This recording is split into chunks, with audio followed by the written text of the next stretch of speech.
chairperson of Women Doctors Wing Karimnagar and honorary secretary of API chapter Karimnagar, API Telangana Karimnagar chapter.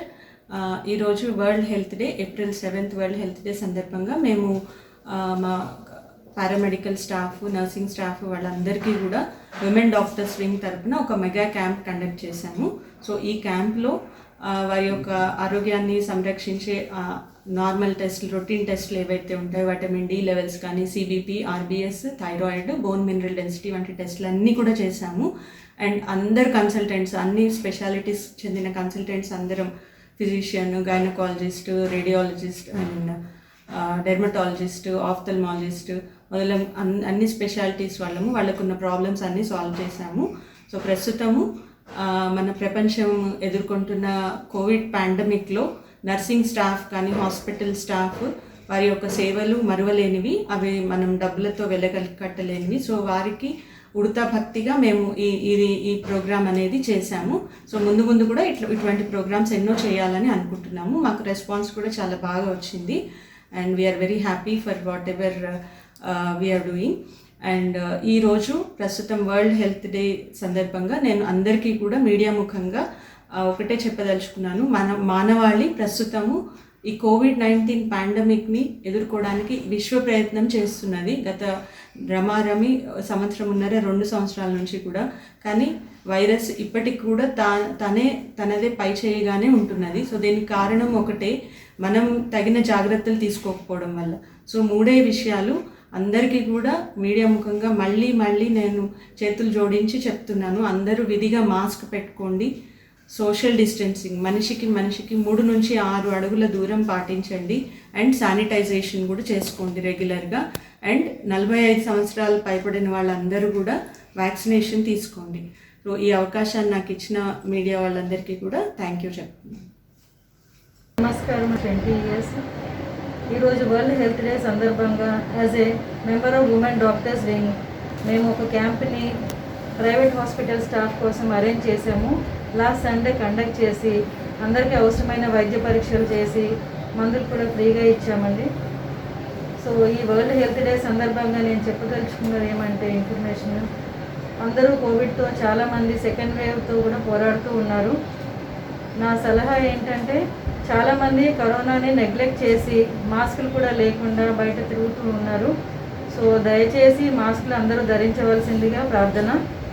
అలాగే లక్షణాలని neglect చేయకుండా తొందరగా పల్మనాలజిస్ట్ని కానీ, ఫిజిషియన్ని కానీ కన్సల్ట్ చేసి సరైన ట్రీట్మెంట్ సరైన టైంలో తీసుకుంటే మనం దాని నుంచి చాలా విముక్తి పొందే అవకాశాలు చాలా ఉన్నాయి.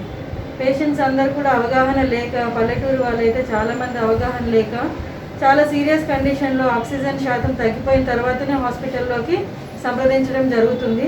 సో వారందరికీ విజ్ఞప్తి ఏంటంటే, ఎర్లీగా ట్రీట్మెంట్ స్టార్ట్ చేసుకుంటే వాళ్ళు బయటపడే అవకాశాలు ఉన్నాయి. అలాగే ఇమ్యూనిటీ పెంచుకోవడానికి అందరూ కూడా మంచి ఆహారం తీసుకోవాల్సిందిగా నా మనవి. Thank you. Doctor Jhansi Lakshmi, practising gynaecologist in Karimnagar for the past 20 years. Thank you. Dr. Jhansi Lakshmi, practicing gynecologist in Karimnagar at Jhansi Maternity Hospital.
आके में जाओ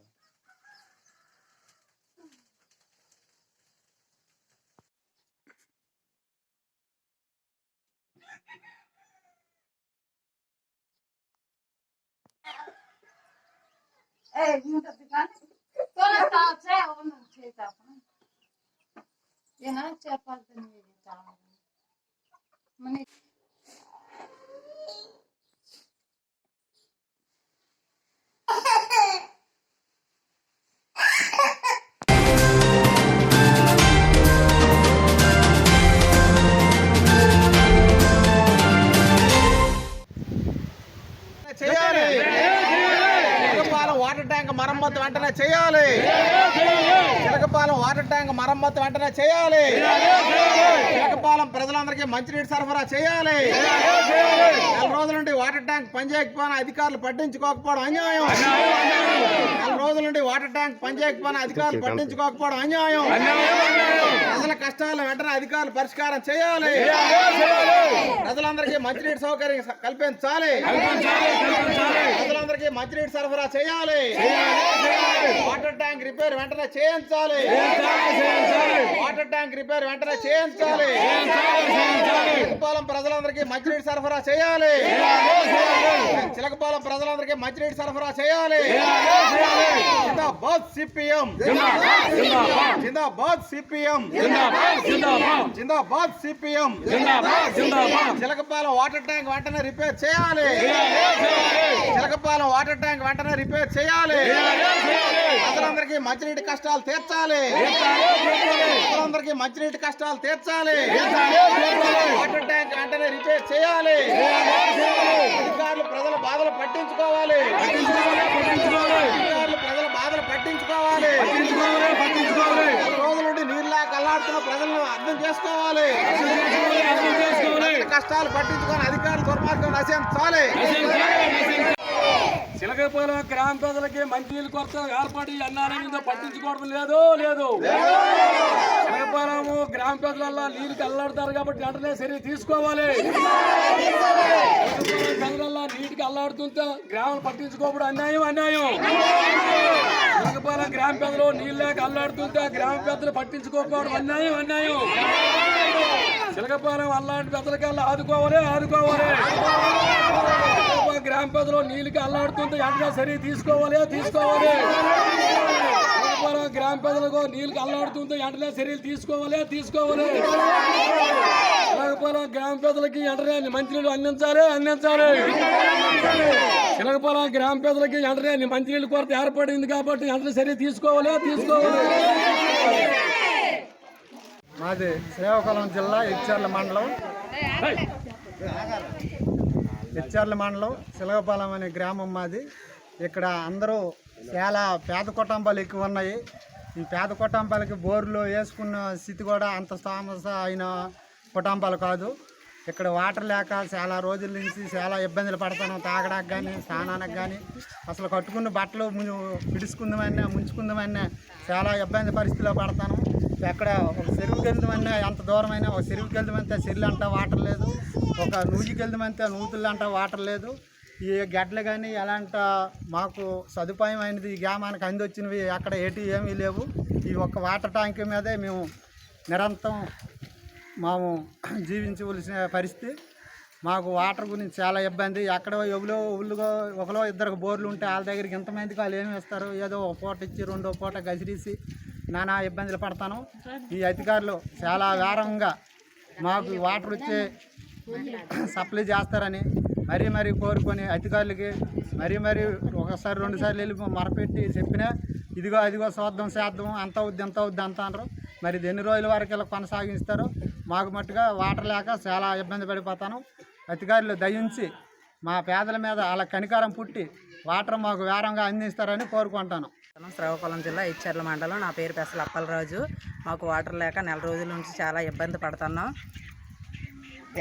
మా ఊరు పెద్ద మనుషులకి ఎవరికి చెప్పినా పట్టించుకోవట్లేదు. తెల్లారి సాయంత్రం మధ్యాహ్నం 3 పూటలు ఓట్లు అనుకునే వస్తుంటారు కానీ మాకు కొలాయిలు రావట్లేదు. నిత్యం కొలాయిలు వచ్చి ఆ కొలాయిలు ఆగిపోయినాయి, మాకు నీళ్ళు లేవు అనేసి అంతే ఏదో ఒకటి చేస్తామని అనేస్తుంటారు కానీ దాన్ని ఎప్పుడు పట్టించుకోవట్లేదు. దాని మీద ఎటువంటి స్పందన కూడా చూపించట్లేదు. నీళ్ళు లేక చాలా ఇబ్బంది పడుతున్నాం మేము. మాది శ్రీకాకుళం జిల్లా ఎచ్చర్ల మండలం చిలకపాలెం గ్రామం నుంచి మాట్లాడుతున్నాం. మేము నెల రోజుల నుంచి వాటర్ రాక చాలా ఇబ్బంది పడుతున్నాము. ప్రెసిడెంట్కి వాళ్ళకి చెప్తే ఎలక్షన్ గురించి చూసుకుంటున్నారు, ఓట్లు వేయండి అనేసి ఇంటింటికి తిరుగుతారు, కానీ వాటర్ గురించి ఎవరు పట్టించుకోరు. ఎన్నోసార్లు వేసవికాలంలో ఎప్పుడూ మాకు వాటర్ ఇబ్బందిగా ఉంటుంది. అసలు ఎవరికి చెప్పినా పట్టించుకోరు. బోర్లు ఉన్నాలో బోర్లు ఎలాగో వాళ్ళు వాడుకుంటారు, కానీ బోర్లు లేని పరిస్థితి ఏంటనేసి ఎన్నిసార్లు అడిగినా మా ఊరు అధికారులు పట్టించుకోవడం లేదు. అసలు మాకు ఇప్పుడు ఎప్పుడు తేలుతుందో చెప్పండి. ఇప్పుడు వాటర్ లేక ఎంత ఇబ్బంది అయిపోతుంది. వేసవికాలంలో వాటర్ లేకపోతే మేము ఎన్ని ఇబ్బందులు పడతాము. మాకు అర్జెంటుగా ఇప్పుడు వాటర్ సప్లై చేయాలనేసి కోరుకుంటున్నాము. ఈరోజు ఈ కార్యక్రమం చేయడానికి కారణం ఏంటంటే ఇప్పుడు దాదాపు నెల రోజులు బట్టి చిలకపాలెంలో మంచినీళ్ళ తాగుడికి కరువు అయిపోయింది.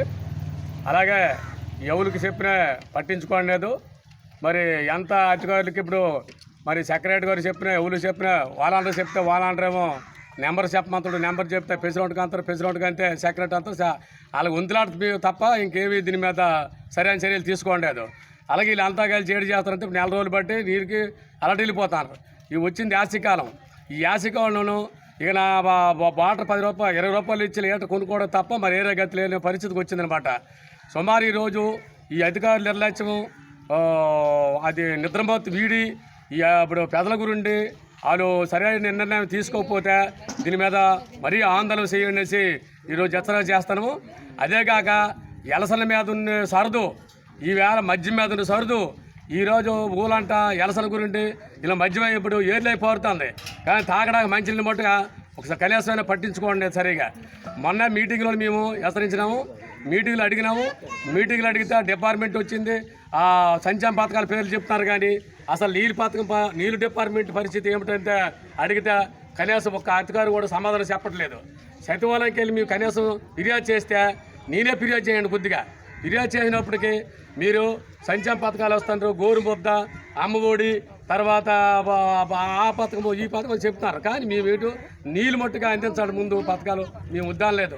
అందరికీ కావాలా, పెద్దలకి ఏది కాదనలేదు, కానీ పెంచుతానికి తాగునీళ్ళు మట్టుగా అందించమని కోరడం జరిగింది. ఇప్పుడు 6 అయింది, దానికి కూడా పట్టించుకోలేదు. దీని మీద ఏమో సరైన చర్య తీసుకోమని కోరుతాను. నా పేరు తోనిగి నందోడు, చిలకపాలెం.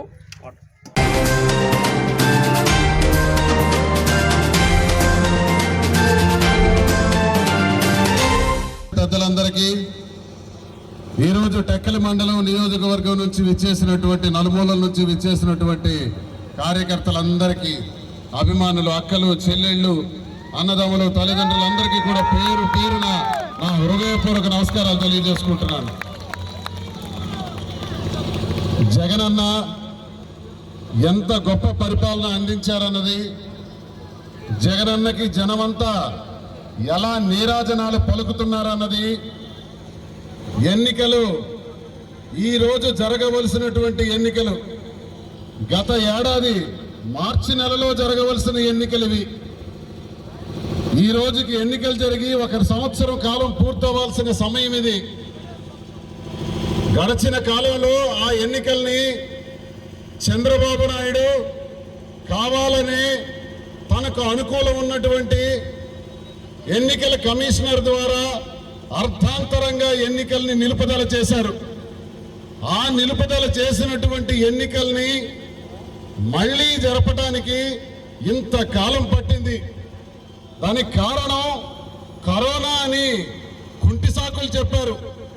పోనీ కరోనా అని సాకులు చెప్పి ఈ ఎంపీటీసీ జెడ్పీటీసీ ఎన్నికల్ని ఆనాడు నిలుపుదల చేశారు. మరి అదే ఎన్నికల కమిషనర్ పంచాయతీ ఎన్నికలు నిర్వహించారు. మరి పంచాయతీ ఎన్నికలు నిర్వహించినప్పుడు జగనన్నకి మద్దతు రాదు, ఎట్టి పరిస్థితుల్లోనైనా మనమే గెలుస్తామని చంద్రబాబు నాయుడు ఊహించాడు. ఊహలన్నీ కూడా గల్లంతైనాయి. రాష్ట్రం మొత్తం సర్పంచ్గా పంచాయతీ ఎన్నికల్లో 95% వైఎస్ఆర్ కాంగ్రెస్ పార్టీ పంచాయతీలను కైవసం చేసుకుంది. నిన్నటికి నిన్న జరిగినటువంటి మున్సిపాలిటీ కార్పొరేషన్ ఎన్నికల్లో 100% వైఎస్ఆర్ కాంగ్రెస్ పార్టీ కైవసం చేసుకుంది. మరి ఎన్నికల కమిషన్ మారి కొత్త ఎన్నికల కమిషనర్ వచ్చిన తర్వాత నాడు జరగవలసిన, గత ఏడాది జరగవలసినటువంటి మిగిలిపోయింది. ఆ 6 రోజుల ప్రక్రియని 1వ తారీఖున కొత్త ఎన్నికల కమిషనర్ ప్రకటించారు. ప్రకటించి 8వ తారీఖున ఎన్నికలు అని ప్రకటించారు. ఎంపీటీసీ జెడ్పీటీసీ ఎన్నికల్ని 8వ తారీఖున ఎన్నికలు జరిగితే అందులో పోటీ చేసే శక్తి లేక మేము ఎన్నికల్లో పోటీ చేయం, ఈ ఎన్నికల్ని బహిష్కరిస్తున్నామని సిగ్గు లేకుండా తెలంగాణలో తలదాచుకున్నటువంటి చంద్రబాబు నాయుడు ఎన్నికల్లో పోటీ చేసినప్పుడు గెలుస్తామని నమ్మకం ఉంటేనే చేస్తాడంట, ఓడిపోతామని అనుమానం ఉంటే ఆ ఎన్నికల్లో పోటీ చేయడంట. మరి ఇంతకాలం ఆ పార్టీ కోసం పనిచేసినటువంటి కార్యకర్తలందరికీ కూడా ఈ రోజు ఆవేదన చెందే విధంగా మేము ఎన్నికల్లో పోటీ చేయమని ప్రకటించి చంద్రబాబు నాయుడు తన తాలూకా దౌర్భాగ్యాన్ని, తను చేసినటువంటి తప్పుల్ని, తను చేసినటువంటి అక్రమాల్ని, నందమూరి తారక రామారావుకు చేసిన మోసాల్ని ఈ రోజు ప్రతిఫలమే చంద్రబాబు నాయుడు అనుభవిస్తున్నాడు. మళ్ళీ ఈ రోజు ఒక సంఘటన జరిగింది. ప్రచారానికి బయలుదేరాం, 5 గంటలతో ప్రచారం సమాప్తం. ఈ ర్యాలీ చేస్తూ ఎన్నికల్ని ముగిస్తాం. ప్రచారం ముగించి 8వ తారీఖున పోలింగ్కి వెళ్తామని అనుకుంటే మరొక పిటిషన్ వేయించాడు చంద్రబాబు నాయుడు. 4 వారాల పాటు ఎన్నికల కోడ్ నిర్వహించకుండా ఎన్నికలకు వెళ్తే ఎలా? అదొక పిటిషన్. అంటే ఎన్నికలను ఎదుర్కోలేక, ఎన్నికల్లో పోటీ పడలేక, తన అభ్యర్థుల్ని గెలిపించుకునే స్థితిలో లేకపోవటం వల్ల న్యాయస్థానాలకు ఆశ్రయించి రేపు 8వ తారీఖున జరగబోతున్నటువంటి ఎన్నికల్ని ఇప్పుడే ఉంది వార్త, కోర్టు స్టేలు. చంద్రబాబు నాయుడు, నీకు సిగ్గు లజ్జ సరం ఉంటే ఎన్నికల్ని ఎదుర్కోవాలి, కానీ నీ బ్రతుకంతా కూడా స్టేలు బాబు. స్టే జీవితాంతం స్టే. ఎంతకాలం స్టేల్తో బతుకుతావు? ఎన్ని స్టేలు తీసుకొస్తావు? ఎన్నిసార్లు కోర్టులలో లిటిగేషన్స్ చేసి తప్పుడు నిర్ణయాలతో, తప్పుడు సమాచారాలతో స్టేలు తీసుకొచ్చి ప్రజల్ని ఇబ్బంది పెడతావు? ప్రజాస్వామ్యంగా జరగవలసినటువంటి 8వ తారీఖున జరగవలసినటువంటి ఎన్నికల్ని మళ్ళీ కుళ్ళు కుతంత్రంతో ప్రజల్ని ఎదుర్కోలేక, పోటీలో నిలదొక్కుకోలేక మళ్ళీ స్టేకెళ్ళావంటే నీ తాలూకా దౌర్భాగ్యం. చంద్రబాబు నాయుడు, అచ్చెన్నాయుడు కానీ నేను ఒక్కరు తెలియజేస్తున్నాను. ఓకే, 8వ తారీఖున కోర్టు ఒకవేళ ఎన్నికలు జరగకూడదని స్టే ఇస్తే కోర్టు తాలూకా నిర్ణయానికి శిరస వహిస్తాం. న్యాయస్థానం తాలూకా ఆశయాలకి, ఆదేశాలకి అంగీకరిస్తాం. కానీ ఒక్క మాట, ఈ ఎన్నికలు జరిగి తీరుతాయి. ఏదో ఒకరో జరుగుతాయి, కోర్టు ఆదేశాల మేరకే జరుగుతాయి. అప్పుడైనా ఎదుర్కొనే దమ్ము ఉందా అని అడుగుతున్నాను. దానికి సిద్ధపడగలవా అని అడుగుతున్నాను. మీ ఇష్టం. ఒక 1 ఏడాది కాలం పాటు ఎన్నికలను ఆపావు, మళ్ళీ కోర్టులో స్టే ద్వారా ఇప్పుడు జరగబోయే ఎన్నికల్ని కూడా ఆపావు. పోనీ మీ నిర్ణయం ప్రకారమే, కోర్టు ఆదేశాల ప్రకారమే వెళ్తాం. ఆ రోజు జరిగిన ఎన్నికల్లో ఎదుర్కొనే సత్తా అయినా ఉందా? బహిరంగంగా ప్రకటించాలని కోరుతున్నాను. ఒకవైపు ఎన్నికల్ని బహిష్కరిస్తున్నానంటావు, ఒకవైపు ప్రచారం చేస్తుంటారు. మరి నువ్వు ఎన్నికల్ని బహిష్కరిస్తే నువ్వు పార్టీ అధ్యక్షుడు కదా, నీ ఆదేశాలని అమలు చేయకుండా మీ పార్టీకి చెందిన వాళ్ళు ప్రచారం చేస్తే మరి సస్పెండ్ చేయాలి కదా. మరి ఎందుకు సస్పెండ్ చేయవు అంటే, బయటికి ఎన్నికల బహిష్కరణ, అంతర్గతంగా ఎన్నికలకు పోటీ చేసే విధానం, ప్రజలకు మోసం చేసే విధానం. ఎన్నాళ్ళు ఒకవైపు ప్రజలకు మోసం చేస్తూ ఒకవైపు స్టేకి వెళ్ళావు. నిన్నగాక మొన్న నీ మీద కొన్ని కేసులు పెడితే మళ్ళీ స్టే. ఎన్నికల్లో కోర్టులు ఇప్పుడు జెడ్పీటీసీ ఎంపీటీసీ ఎన్నికల్లో ఎదుర్కోవాల్సి వస్తే మళ్ళీ స్టే. జీవితం అంతా స్టే. నీ దిక్కుమాలిన బతుకు. తిరుపతిలో ఎన్నికలకు వెళ్తున్నావు. తిరుపతిలో 17వ తారీఖున ఎన్నికలు జరుగుతున్నాయి. ఎంపీటీసీ జెడ్పీటీసీ ఎన్నికల్ని కోర్టు స్టేల ద్వారా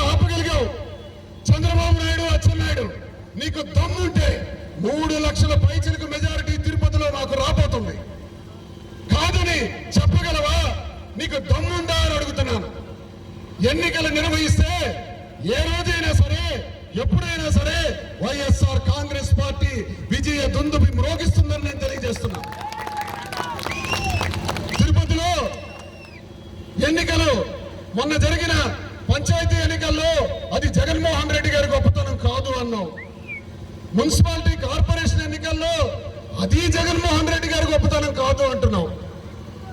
మరి ఎవరి గొప్పతనం వల్ల ఇన్ని ఫలితాలు వచ్చాయని అడుగుతున్నాం. సరే, పంచాయతీ ఎన్నికలు, మున్సిపాలిటీ కార్పొరేషన్ ఎన్నికల్లో వచ్చిన ఫలితాలు జగన్మోహన్ రెడ్డి గొప్పతనం కాకపోతే రేపు 17వ తారీఖున తిరుపతిలో జరగబోతున్నటువంటి ఎన్నికలకి నీ గొప్పతనం ఏమైనా ఉందా అని అడుగుతున్నాను.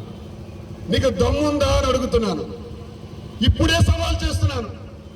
ఇక్కడ స్టీల్ ప్లాంట్ గురించి, ఎంపీల గురించి మాట్లాడుతూ వైసీపీ ఎంపీలు గొర్రెలు అంటాడు మన నిమ్మాడ నాయకుడు దున్నపోతు గంగిరెద్దు.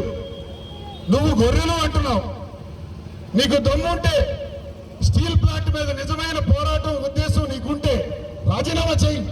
నీ అన్నదమ్ముడికి రాజీనామా చేయించి నీ అన్నయ్య కొడుకుని ఎంపీగా మళ్ళీ ఎన్నికలుగా చూద్దాం. నీ దమ్మేంటో చూద్దాం. మీకున్న ప్రజల శక్తి ఏంటో చూద్దాం. ఎన్నికల్ని ఎదుర్కోలేక తిరుపతిలో ఒక మాట, కార్పొరేషన్ ఎన్నికల్లో మరో మాట, పంచాయతీ ఎన్నికల్లో మరో మాట, పరిషత్ ఎన్నికల్లో కోర్టు తాలూకా మెట్లెక్కావు. ఇది నీ పరిస్థితి. నేను ఒకటే చెప్తున్నాను, కోర్టు ఆదేశాలు ఏంటో నాకు తెలియదు, ఎంతవరకు క్లారిటీ అయితే లేదు. 5 గంటలకల్లా మేము ప్రచారం ఆపాలి కాబట్టి ఎన్నికల నిబంధనల ప్రకారం ప్రచారాన్ని ఆపుతాం. 8వ తారీఖున కోర్టు ఆదేశాల ప్రకారం ఎన్నికలు ఆగితే ఎప్పుడు తేదీ వచ్చినా సరే ఆ తేదీలో టెక్కలి నియోజకవర్గంలో అన్ని ఎంపీటీసీ స్థానాలు మేమే గెలవబోతున్నాం. 4 మండలాల ఎంపీపీలు, జడ్పీటీసీలు కూడా విజయ దుందుబి మ్రోగిస్తాం. నీకు దమ్ముందా దున్నపోతాను నేను అడుగుతున్నాను. ఎంతకాలం ఆపగలవు? ప్రజల తాలూకా ఆవేశాన్ని, ప్రజల తాలూకా ఆగ్రహాన్ని నువ్వు ఎదుర్కొనగలవా అని నేను అడుగుతున్నాను. జగనన్న తాలూకా శక్తి, ఆయన అమలు చేసినటువంటి పథకాలు, ప్రజలందరికీ ఈ రోజు ఆయన చేస్తున్నటువంటి తీరు, ప్రజలందరూ జన నీరాజనం పలుకుతున్నారు. జగనన్నకి ఈ రోజు శాశ్వతంగా మరో 25 సంవత్సరాలు ఆయన్నే ముఖ్యమంత్రిగా చూడాలని ఆంధ్ర ప్రజలు అనుకుంటున్నారు. మీ చరిత్రకి చరమగీతం పాడారు ప్రజలు. ఇంకా సిగ్గులేక మీరు నానా అవస్థలు పడుతున్నారు. సర్వనాశనమైన ఇంకా మీకు సిగ్గులేదు. మీకు ప్రజల చేతిలో పరాజయం పొందారు మీరు. జగనన్న ఆశయంతో, జగనన్న పనిలో, జగనన్న ముఖ్యమంత్రిగా మేము ముందు ఉన్నప్పుడు జగనన్నతో పాటు పనిచేస్తున్న ఒక సామాన్య కార్యకర్తగా తెలియజేస్తున్నాం. జగనన్నతో పాటు కలిసి పుట్టినందుకు, ఇదే సమయంలో ఆయనతో కలిసి పనిచేసే అదృష్టం కలిగినందుకు, ఆయనతో పాటు ఆయన పార్టీలో ప్రజలతో కలిసి పనిచేసినందుకు ఇది మా జన్మల అదృష్టం. మేము ప్రజల్లోకి వెళ్తే ఇళ్ళు అందిన వాడు కానీ, పెన్షన్ అందిన వాళ్ళు కానీ, అమ్మఒడి అందిన వాళ్ళు కానీ, రేషన్ కార్డు అందిన వాళ్ళు కానీ ఎవరైనా ఉన్నారా? ఉంటే చెయ్యొద్దండి అంటే ఒక్క చెయ్యి కూడా లేవదు. అదే జగనన్న పాలన అంటే. కానీ సైకిల్ కోటేస్తేనే మీకు పథకాలు ఇస్తామన్నటువంటి మీ దిక్కుమాల పరిపాలనకి ప్రజలు చరమగీతం పాడేశారు ఎప్పుడు. కాబట్టి సమయం ముగుస్తుంది కాబట్టి మరొక 10 నిమిషాలే ఉంది. ఈ 10 నిమిషాలు 15 నిమిషాల్లో వైఎస్ఆర్ విగ్రహం వరకు మనం నడిచెళ్ళిపోతున్నాం. ఎన్నికల కోడ్ ప్రకారమే 5 గంటలకే నిలిపివేయాలి కాబట్టి నిలిపివేస్తాను. నిలిపివేసి ముందుకు నడిచెళ్తాం. ఎన్నికలు జరిగితే 8వ తారీఖున ఎదుర్కొంటాం. ఎన్నికలు జరగకపోతే ఏ తారీఖున వస్తే ఆ తారీఖునే ఎదుర్కోబోతున్నామని, మిమ్మల్ని చిత్తుగా ఓడిస్తామని ఇదే సందర్భంగా తెలియజేస్తూ నమస్కారం, సెలవు తీసుకుంటున్నాను.